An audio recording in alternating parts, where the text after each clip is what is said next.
Penasihat Kapolri ungkap soal dugaan keterlibatan kakak asuh Ferdi Sambo di kasus Brigadir J. Pertama sebenarnya jangan numpuk di kewenangan di satu orang ya.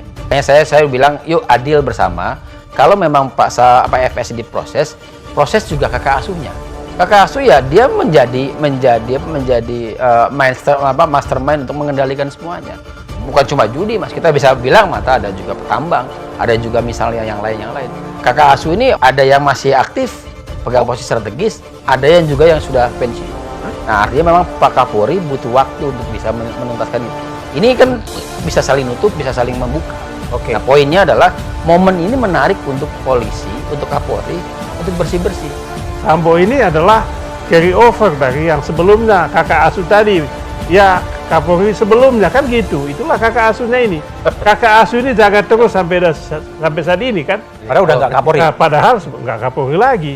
Data, fakta, nama, jabatan itu sudah ada di tim dan Pak Kapolri sendiri. Tinggal mau tidak kemudian secara perlahan membuka itu supaya publik juga clear. Memang kalau saya melihat bahwa kasus ini kan menjadi tsunami bagi kepolisian gitu. Dampaknya sangat besar sekali. Tetapi bagaimana sekarang dampak ini bisa menjadi sesuatu yang menuju kebaikan atau tetap dibiarkan semakin hancur, karena kalau tidak cepat dilakukan perbaikan ini berkejaran dengan menurunnya tingkat kepercayaan masyarakat kepada kepolisian. Penasihat ahli Kapolri bidang keamanan dan politik Muradi mengungkap soal kakak asuh yang mungkin terlibat dalam kasus kematian Nofriansah Yosua Huta Barat atau Brigadir J. Istilah kakak asuh sendiri merujuk pada anggota Polri, baik yang sudah pensiun atau menjadi petinggi di institusi Bayangkara. Keterlibatan dalam kasus Brigadir J tadi kan ada 3, pelaku langsung, orang yang terlibat langsung, dan orang yang tidak terlibat langsung tapi ikut di dalamnya, kata Muradi dalam program Back to PDM yang dikutip dari kompas.id pada Kamis.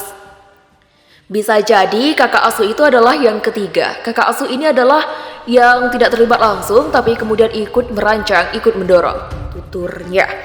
Muradi tak menyebutkan dengan gamblang sosok kakak asuh Ferdi Sambo, namun tak menutup kemungkinan sosok tersebut berperan besar dalam karir Sambo di kepolisian. Kakak asuh itu disebut Muradi mungkin sosok yang memuluskan karir Sambo sebagai jenderal. Memang, kata Muradi, sekalipun sudah pensiun, seorang anggota Polri, utamanya yang punya kedudukan dan dihormati, masih kerap diminta pendapat oleh para juniornya. Oleh karenanya, peluang keterlibatan kakak asuh dalam kasus yang menjerat Ferdi Sambo tetap ada.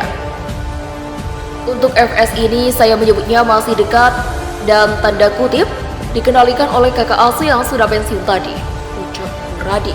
Muradi pun mendorong Polri untuk mendalami kemungkinan keterlibatannya kakak asuh Sambo dalam kasus kematian Brigadir J. Bisa jadi, sosok kakak asuh tersebut ikut merancang skenario yang disusun Sambo. Namun, bisa jadi pula mereka tak tahu menahu soal rekayasa ini sehingga ikut tertipu rekayasa mantan Kepala Divisi Profesi dan Pengamanan Kadif Propam Polri itu. Misalnya, mereka nggak tahu bahwa FS berbohong sama mereka. Maka kemudian, saya kira ada tindakan yang bersifat organisasi. Salah satunya adalah menggeser mereka dari posisi strategis tadi, kata Guru Besar Ilmu Politik dan Keamanan Universitas Pajajaran tersebut. Sebagaimana diketahui, polisi telah menetapkan 5 tersangka kasus pembunuhan berencana terhadap Brigadir J. Kelimanya yakni Irjen Ferdi Sambo, Putri Chandrawati, Richard Eliezer atau Baradae, Ricky Rizal atau Bribka R dan Kuat Ma'ruf. Selain itu, Polri menetapkan 7 polisi sebagai tersangka obstruction of justice atau dugaan menghalangi penyidikan, salah satunya Ferdi Sambo. Lalu 6 tersangka perkara obstruction of justice lainnya yakni Brigjen Hendra Kurniawan, Kombes Agus Nurpatria, AKBP Arif Rahman Arifin, Kompol Baikuni Wibowo, Kompol Juk Putranto, dan AKP Irfan Widianto. Selain itu ada 34 polisi yang dicopot dari jabatannya dan dimutasi ke pelayanan markas Polri. Mereka diduga melanggar kode etik karena tidak profesional menangani kasus kematian Brigadir J. Beberapa dari mereka sudah dipecat dari Polri, yaitu Ferdi Sambo, Kompol Baikuni Wibowo, Kompol Cuk Putranto, Kombes Agus Nurpatria, dan AKBP Jerry Raymond Siagian. Pihak kepolisian sebelumnya telah menyatakan tak ada insiden baku tembak antara Baradae dengan Brigadir J di rumah Ferdi Sambo, sebagaimana narasi yang beredar di awal. Peristiwa sebenarnya Sambo memerintahkan Eliezer untuk menembak Yosua di rumah dinasnya di Duren 3, Jakarta Selatan. Setelahnya Jenderal Bintang 2 Polri itu menembakkan pistol milik Brigadir J ke dinding-dinding rumahnya supaya seolah terjadi tembak-menembak. Untuk membuat seolah-olah telah terjadi tembak-menembak, saudara FS atau Ferdi Sambo melakukan penembakan dengan senjata milik Yosua ke dinding berkali-kali untuk membuat kesan seolah telah terjadi tembak-menembak, kata Kapolri Listio Sigit Prabowo dalam konferensi pers pada Selasa. Komnas HAM nilai Sambo jemawa kebal hukum dalam kasus Brigadir J. Ketua Komisi Nasional Hak Asasi Manusia atau Komnas HAM, Ahmad Taufan Damani, menilai mantan Kadif Propam Polri Irjen Ferdi Sambo merasa kebal hukum sehingga berani mengeksekusi Brigadir Yosua Huta Barat atau Brigadir J. Taufan menduga sumber kecemawaan Sambo itu berasal dari kekuasaan yang dipegang Jenderal Bintang 2 itu. Saya mencoba memahami psikologi FS itu mungkin karena dia memiliki kekuasaan yang sangat besar. Dia merasa dirinya susah untuk dijerat hukum, kata Taufan kepada cnnindonesia.com. Menurut Taufan, Sambo telah melampaui kesewenangan-wenangan kekuasaan atau abuse of power, sebab Sambo tidak hanya menggerakkan orang-orang yang ada di Propam Polri, tapi dia juga bisa menggerakkan di lingkungan bawah Propam, juga bisa menggerakkan di Metro Jaya, Reskrim. 90 orang itu kan tidak hanya Propam, ujarnya. Taufan menyebut Sambo bisa memerintahkan personel untuk menghilangkan barang bukti, merusak tempat kejadian perkara atau TKP, sampai membuat skenario tambahan.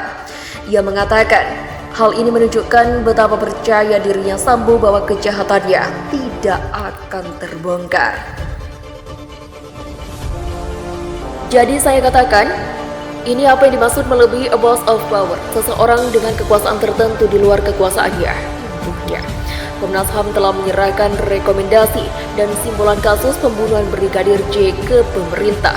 Komnas HAM menyebut pembunuhan Brigadir J sebagai extrajudicial killing atau pembunuhan di luar hukum. Selain itu, Komnas HAM juga menemukan adanya obstruction of justice atau perintangan penyidikan yang juga didalangi Sambo. Adapun Brigadir J tewas ditembak di rumah dinas Sambo di Komplek Polri, Duren 3, Jakarta Selatan pada tanggal 8 Juli 2022.